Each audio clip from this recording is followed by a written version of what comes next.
Good morning dear students, welcome to this channel जिलोवा पाई। देखिए बच्चों, आज हम आपके लिए महत्तम पूर्णांक फलन का ग्राफ लेके आए हैं। तो आप यदि वीडियो पर नए हैं, पहली बार वीडियो देख रहे हैं, तो चैनल को सब्सक्राइब करना नहीं भूलें। हमारा जो ग्राफ सीरीज चल रही है उसका ये सेकेंड लेक्चर है। बच्चों आज हम क्या डिस्कस करने वाले, देखिए y बराबर ग्रेटेस्ट इंटीजर ऑफ x, यानी एक महत्तम पूर्णांक फलन है। महत्तम पूर्णांक फलन, जिसको इंग्लिश में यदि बोलते हैं तो ग्रेटेस्ट इंटीजर फंक्शन बोलते हैं। ग्रेटेस्ट इंटीजर फंक्शन, शॉर्ट में इसका नाम हो जाता है GIF, ग्रेटेस्ट इंटीजर फंक्शन। आज बच्चों इसके बारे में हम जानकारी लेंगे। तो इसकी जो परिभाषा होती है, इसकी डेफिनेशन होती है, इसका मीनिंग होता है, वो क्या है, पहले हम उसकी चर्चा कर लेते हैं। डेफिनेशन देखिए, y बराबर में ये बॉक्स ऑफ x है। अब ये बड़ा वाला जो ब्रैकेट लगाया हुआ है, इस बड़े वाले ब्रैकेट के लिए क्या मतलब निकलता है। जैसे मान लो अंदर आपने x का मान कुछ रखा, तो बॉक्स क्या करेगा, ये फलन है। बॉक्स का काम क्या है, महत्तम पूर्णांक देना। अब मान लीजिए अंदर आपके पास में दो प्रकार के इनपुट हैं, वो जा सकते हैं। कौन कौन से, एक तो पूर्णांक राशि इसके अंदर रख सकते हैं, यानी x का मान पूर्णांक रख सकते हैं, और एक ऐसा हो सकता है जो पूर्णांक नहीं हो। जो पूर्णांक नहीं हो यानी हम क्या क्या रख सकते हैं, x का मान हमारा क्या हो सकता है, x का मान हमारा इंटीजर हो सकता है, पूर्णांक हो सकता है, या फिर x का मान इंटीजर नहीं हो सकता है। दो ही प्रकार के मान हो सकते हैं।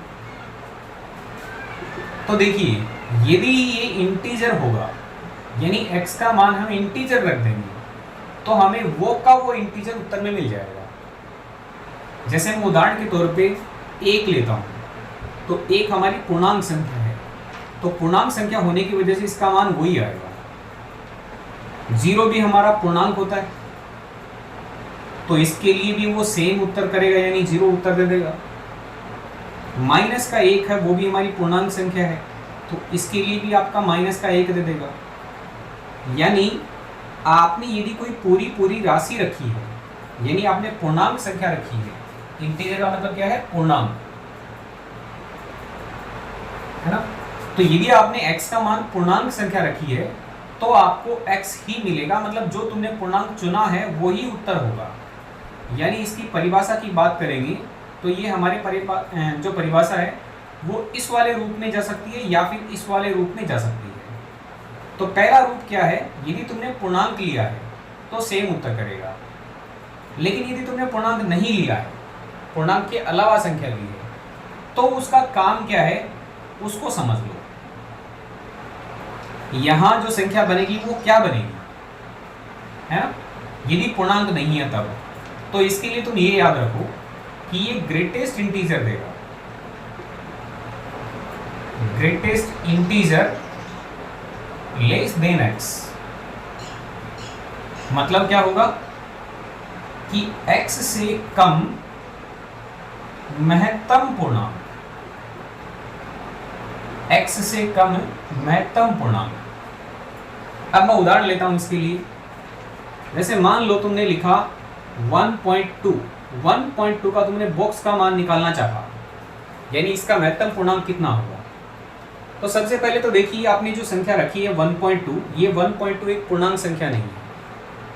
ये संख्या 1 और 2 के बीच में, यानी 1 और 2 के बीच वाली संख्या है। ये हमारी एक संख्या रेखा माने, तो बीच में 0 है, फिर आगे 1 2 इस तरीके से, पीछे -1 -2 इस तरीके से संख्या चल रही है। मैंने चुना है 1.2।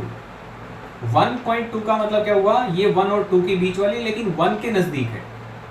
मैंने चुनी है 1.2, ठीक है।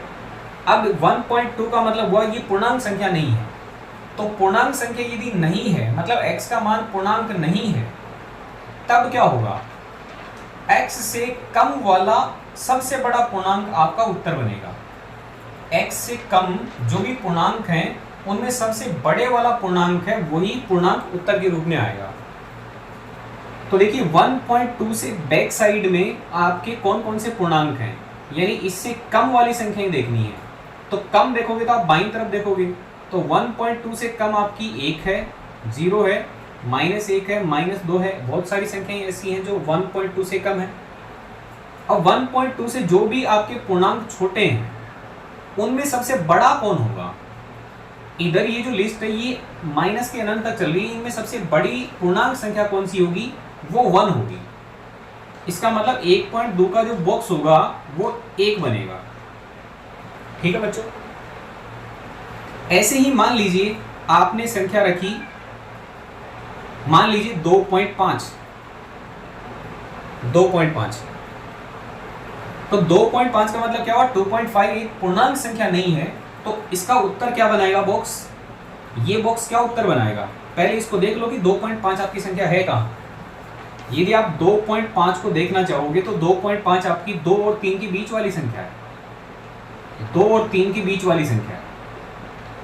आपने लिखा कि 2.5 मुझे बॉक्स के अंदर डालना है और इसका उत्तर क्या बनेगा वो देखना है। तो 2.5 से पीछे वाली जो पूर्णांक संख्याएं हैं उनको देखो आप। 2.5 से पीछे वाली, 2.5 से कम वाली पूर्णांक संख्याएं छांटोगे तो 2, 1, 0, -1, -2 बहुत सारी संख्याएं ऐसी हैं जो 2.5 से छोटी हैं, यानी इससे छोटी वाली आपको पूर्णांक संख्याएं देखनी है ना। इधर की साइड वाले आपको पूर्णांक संख्याएं देखनी है और उन पूर्णांकों में से सबसे बड़ा वाला पूर्णांक चुनना है। तो देखिए सबसे बड़ा पूर्णांक कौन होगा, 2 होगा। तो इसका मतलब इसका उत्तर आपका 2 आने वाला है। ठीक है, ऐसे ही मान लीजिए आपने संख्या चुन ली माइनस का 1.2। पहले इस संख्या को देखते हैं कि ये संख्या रेखा है कहाँ। माइनस का 1.2 संख्या, देखिए प्लस का 1.2 होता तो आपका 1 से आगे होता, जैसे हमने यहाँ पे रखा हुआ है 1.2 1 से जस्ट आगे है। लेकिन आप जानते हो कि 0 की आजू बाजू में सिमेट्री होती है, सममितता होती है। तो 1 और 2 के बीच वाली आपकी -1.2 है, तो -1 और -2 के बीच वाली माइनस की 1.2 हो जाएगी। तो ये संख्या आपकी क्या है, माइनस की 1.2 है। अब इससे आपको छोटे वाले पूर्णांक हैं उनको सेलेक्ट करना है ना, इससे छोटे वाले पूर्णांक आपको लेने हैं। तो माइनस की 1.2, इससे छोटे वाले पूर्णांक देखेंगे तो -1.2 से जस्ट पहले आपका -2 आएगा, उससे पहले -3, -4, इस तरीके से बहुत सारे पूर्णांक होंगे।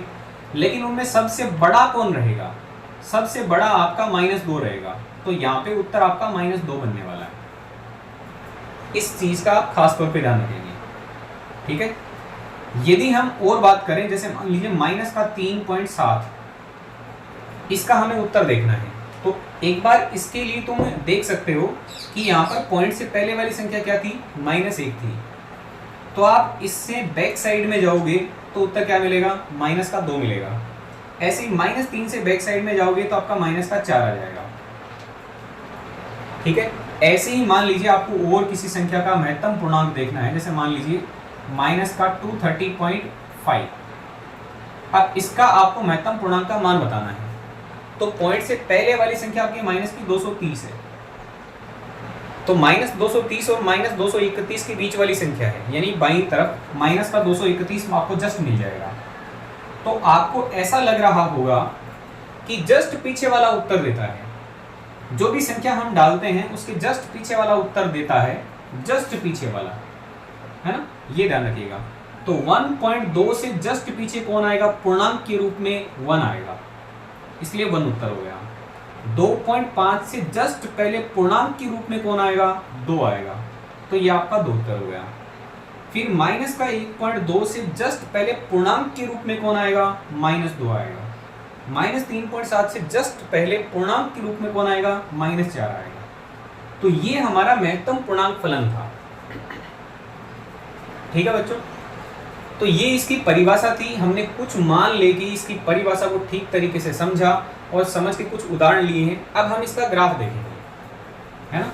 तो ग्राफ के लिए मैं इस वाली परिभाषा को एक बार के लिए इरेज करता हूं।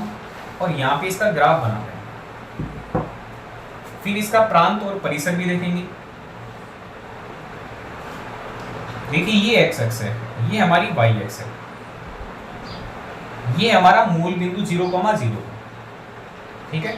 इस पे कुछ संख्याएं हम प्लॉट कर लेते हैं, जैसे मान लीजिए 1 2 3, माइनस में 1, माइनस में 2, माइनस में 3, इधर प्लस में 1, प्लस में 2, ये माइनस में 1, माइनस में 2, यहाँ तक का प्लॉट कर लेते हैं एक बार। देखिए हम संख्याएं रखेंगे और संख्याएं रख के हमारा y का मान आएगा। तो हम देखते हैं, फिर से आपके लिए रिफ्रेश हो जाएगा, हम दोबारा वैल्यूज निकालेंगे इनकी। देखिए आपने यदि 0 दिया तो आप जानते हो कि पूर्णांक पे पूर्णांक मिलेगा, तो 0 एक पूर्णांक है, आप यदि 0 डालोगे तो 0 का महत्तम पूर्णांक 0 ही आएगा, है ना। आपने 0 रखा तो 0 रखने पर आपको 0 ही मिलेगा। सॉरी, 0 रखा तो 0 मिलेगा। यदि आपने 1 रखा, पूर्णांक के रूप में आपने 1 रखा है तो आपको 1 मिलने वाला है। यदि पूर्णांक के रूप में आपने 2 लिया है तो 2 आने वाला है। पूर्णांक के रूप में आपने 3 लिया है तो 3 आने वाला है ना। इस तरीके से आपके मान मिलेंगे। और यदि आपने पूर्णांक के रूप में माइनस का 1 लिया है तो -1 मिल जाएगा। यदि -2 लिया है तो -2 मिल जाएगा। -3 पे -3 मिल जाएगा, क्योंकि आपने पूर्णांक चुने हैं। तो 0 पे 0, 1 पे 1 मिलने वाला है, 2 पे 2 मिलने वाला है ना। -1 पे -1 मिलने वाला है और -2 पे -2 मिलने वाला है। मैंने डॉट क्यों लगाए हैं? डॉट का मतलब है जो संख्या दे रहे हो वही आपका उत्तर है। इसका मतलब डॉट वहां पे बनता है जहां पे उत्तर आ रहा है। फिर देखिए पूर्णांक वाला मामला समझ में आ गया कि पूर्णांक में जो भी संख्या आप डालोगे वही उत्तर के रूप में आ जाएगी, है ना। तो हमारे पास बिंदु क्या बनेगा? यदि x, y के रूप में हम देखें तो x, y के रूप में हमारे पास बिंदु क्या आया? 0 डालने पर 0 आ रहा है, तो 0,0 को हमने काटती तल पे निरूपित कर दिया। 1,1 आ रहा है इससे, तो 1,1 बन जाएगा। -1, -1 बन जाएगा। -2, -2 बन जाएगा। -3, -3, 2,2, 3,3। इस तरीके से हमारे y बराबर x वाली रेखा के मान मिलेंगे। y बराबर x वाली रेखा के मान मिलेंगे, है ना, सीधी रेखा में। फिर देखते हैं ऐसी राशियां जो पूर्णांक नहीं है ना। जैसे मान लो 1 रख दिया, तो जैसे ही तुमने 0.1 रखा, ये संख्या पूर्णांक संख्या नहीं है। तो पूर्णांक संख्या नहीं है तो इससे जस्ट पीछे वाला आप इंटीजर उठा लो। 0.1 को संख्या रेखा पे देखेंगे तो 0.1 से जस्ट पीछे की साइड में आपको क्या मिलेगा? आपको 0 मिलेगा, है ना। 0.1 का महत्तम पूर्णांक 0 मिल गया। तो इसका मतलब 0.1 पे जो मान मिल रहा है वो मान 0 ही मिल रहा है। फिर मैं देखता हूँ 0.5 पे मान कितना आएगा। तो 0.5 यानी 0 और 1 के बीच की संख्या है, लेकिन ये पूर्णांक संख्या नहीं है। तो पूर्णांक संख्या नहीं है तो अपने पीछे वाले पूर्णांक पे जाएगा। तो 0.5 से पीछे बहुत सारे पूर्णांक हैं, लेकिन उनमें सबसे बड़ा कौन रहेगा? उनमें 0 रहेगा, तो इसका मान भी 0 आएगा, है ना। फिर मान लीजिए आपने 0.8 रख दिया, तो 0.8 के लिए भी क्या मान बनेगा? इसका मान 0 बनेगा। सोचिए आप 1 से जस्ट पीछे की साइड में हो, 1 से जस्ट पीछे की साइड में हो, मान लीजिए आप 0.999 पे हो, तो भी इसका मान 0 बनेगा। तो इसका मतलब 1 से जस्ट बैक साइड तक आपको कितना मान मिलने वाला है? 1 से जस्ट बैक साइड तक आपको 0 मान मिलने वाला है। तो जो मान मिलेंगे उसके लिए मैं क्या करूंगा? उसके लिए मैं डॉट बनाऊंगा। तो जब बहुत सारे डॉट मिल जाएंगे तो आपस में एक सीधी रेखा बन जाएगी, सॉलिड लाइन बन जाएगी, ठोस रेखा बन जाएगी, ठीक है। लेकिन जैसे ही मैं 1 पे पहुंचूंगा, जैसे ही मैं 1 पे पहुंचूंगा तो मेरा मान अब 0 नहीं आएगा। 1 पूर्णांक होने की वजह से पूर्णांक ही मान मिलेगा, यानी 1 ही मिलेगा। तो इसका मीनिंग क्या हुआ कि आपके पास में यदि 1 इनपुट के रूप में आपने दे दिया है, यहाँ पे 1 रख दिया है, तो 1 का महत्तम पूर्णांक आपका 1 मिलेगा।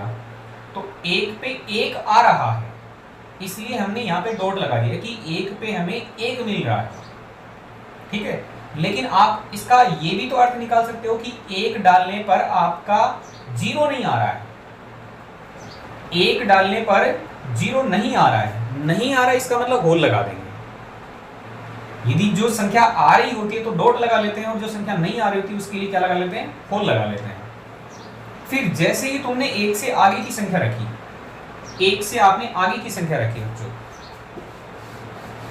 एक से आगे की संख्या के रूप में हम ये मान सकते हैं, जैसे मान लो आपने 1.1 रख दिया, तो 1.1 आपकी पूर्णांक संख्या नहीं है, तो क्या करेगा, 1.1 से पीछे वाले जितने भी पूर्णांक हैं उनमें सबसे बड़ा पूर्णांक छाटेगा।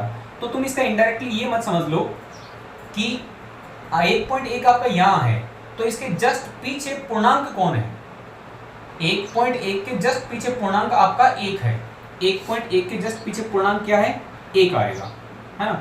मान लीजिए आपने 1.5 रख दिया तो भी 1 आएगा, 1.5 के जस्ट पीछे वाला पूर्णांक क्या है, 1 है।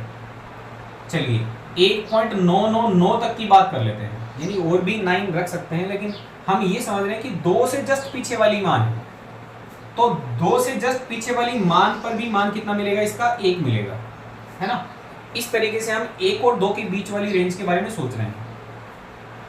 तो देखिए 1.2 पे इसका उत्तर क्या आने वाला है, 1 आने वाला है, 1.5 पे भी 1 आने वाला है, 1.99 तक 1 आने वाला है, मतलब 2 से जस्ट पीछे वाले इनपुट तक ये क्या करेगा, ये 1 मान देगा, यानी y का मान 1 बनता जाएगा यदि मैं x का मान 1 और 2 के बीच का डालता हूं। तो यहां ये सीधी रेखा सॉलिड रेखा बन जाएगी, ठोस रेखा बन जाएगी, ठीक है। लेकिन ध्यान दीजिएगा, जब मैं 2 रख रहा हूं, जैसे ही मैंने 2 रख दिया तो पूर्णांक होने की वजह से इसका मान 2 आएगा, तो 2 रखने पर 2 आ रहा है, 2 रखने पर 1 नहीं आ रहा है, 2 रखने पर 2 आ रहा है, इसका मतलब 2 रखने पर 1 तो नहीं आ रहा है। तो जो नहीं आ रहा है इसका मतलब वहां पे क्या लगा देंगे, होल लगा देंगे। हमने होल यहां क्यों लगाया, यहां क्यों नहीं लगाया, क्योंकि इसके जस्ट पीछे मेरे मान 1 आ रहे थे, मतलब यहां पर मान चल रहे थे, तो यहां से यहां तक की रेंज में ये ठोस रेखा बनती जाएगी, यहां तो कोई मान आ ही नहीं रहा ना। तो इसीलिए 2 पर मैं क्या समझूंगा कि 2 पर 1 नहीं आ रहा है, 2 पर 2 आ रहा है ना, 2 पे 2 आ रहा है। ये हमारे पास में एक ऐसी स्टेप बन गई है। तो 2 और 3 के बीच में यदि मुझे ग्राफ बनाना है तो मैं क्या समझूंगा, 2 और 3 के बीच में जो मान होंगे मेरे, वहां पे इसी तरीके से एक सॉलिड रेखा, ठोस रेखा बन जाएगी।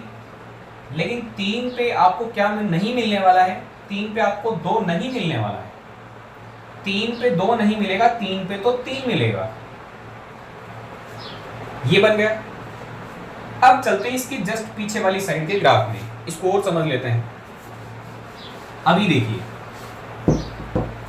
0 पर तो 0 मिल रहा है, लेकिन जैसे ही तुम और नेगेटिव में आ गए, जैसे आपका 0.1 इधर प्लस की साइड में है, तो 0.1 के आगे माइनस लगा दिया मैंने, माइनस का 0.1 है, इसका मैं महत्तम पूर्णांक मान निकालना चाहता हूं। तो माइनस का 0.1 आप संख्या रेखा में देख लो कहां है, माइनस का 0.1 आपका लगभग यहां।